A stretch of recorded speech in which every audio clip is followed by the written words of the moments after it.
Yoaw! Kamusta mga pamangkin? Ako si Tito Daldal, ang titong madaldal, kung saan binubuksan natin ang kwento ng buhay ng mga taong iniidolo natin.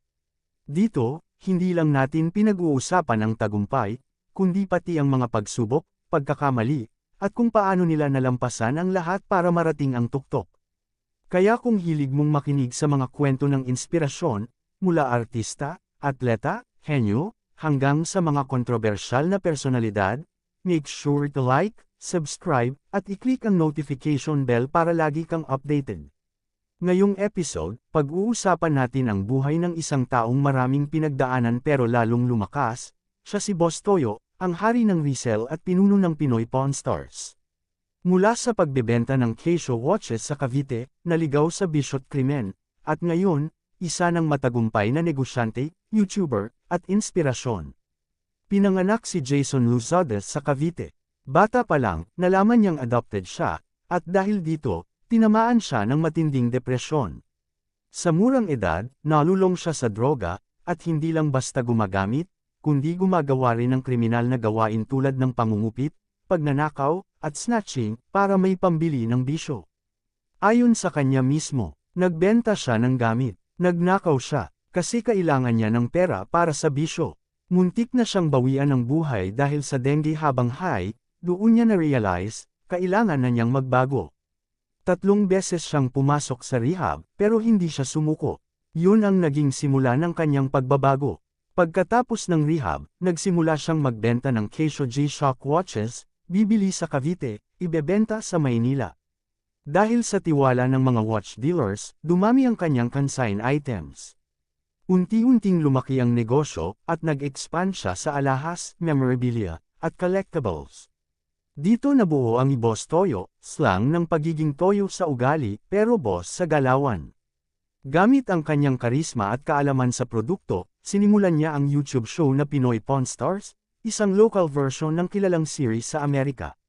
Viral ang mga video niya, mapagbigay, minsan bastos, pero palaban at totoo. Bukod sa YouTube, nagtayo rin siya ng Toyo Wear, clothing line, nagkaroon ng skincare endorsements, game shows tulad ng Bigayan Na, at mga charity giveaways para sa masa. Pumasok din si Boss Toyo sa hip-hop scene. Ang debut single niya, Rap Lord, under Black Entertainment, ay tungkol sa pagbabago, clean rap, inspirasyon, at respeto sa kultura. Nagtayo rin siya ng Memorabilia Museum sa Quezon City, may rare items mula kay Francis Magalona, Darna Stone, at marami pang iba. Ang long-term goal niya, mapamana ang negosyo at legacy sa kanyang anak. Hindi lang pera ang iiwan niya, kundi kwento ng pagbangon. Hindi rin siya ligtas sa kontrobersya. May mga usap-usapan online, lalo na sa Reddit, na sangkot siya sa illegal gambling o money laundering. Pero tandaan, walang malinaw na ebidensya. Ang tiyak lang, aminado siyang may madilim na nakaraan, pero ngayon, siya mismo ang nagsasabi na gusto niya maging ehemplo ng pagbabago. Mga pamangkin, sa kwento ni Boss Toyo, makikita natin na kahit gaano kadumi ang nakaraan mo, kung gugustuhin mong magbago, posible. Mula adik, magnanakaw, hanggang sa isang matagumpay na negosyante, yun ang tunay na redemption. Ito ang kwento ng isang taong hindi lang basta sumikat, kundi nagbago, natuto, at patuloy na nagbibigay ng epekto sa digital na mundo. Kung gusto mo pa ng mga kwento ng mga iniidolo mo, mula kabataan, pagsubok, hanggang tagumpay at pagbabago, like, subscribe, at i-click ang notification bell para updated ka sa mga susunod natin videos. At kung may iniidolo kang gusto mong aming talakayin sa susunod, ay comment mo lang sa baba. Pati na rin kung gusto mong mapasama sa Tito Daldal shoutout sa next episode, ilagay mo lang ang pangalan mo at kung taga saan ka.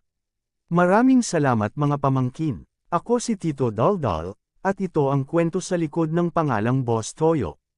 Hanggang sa susunod.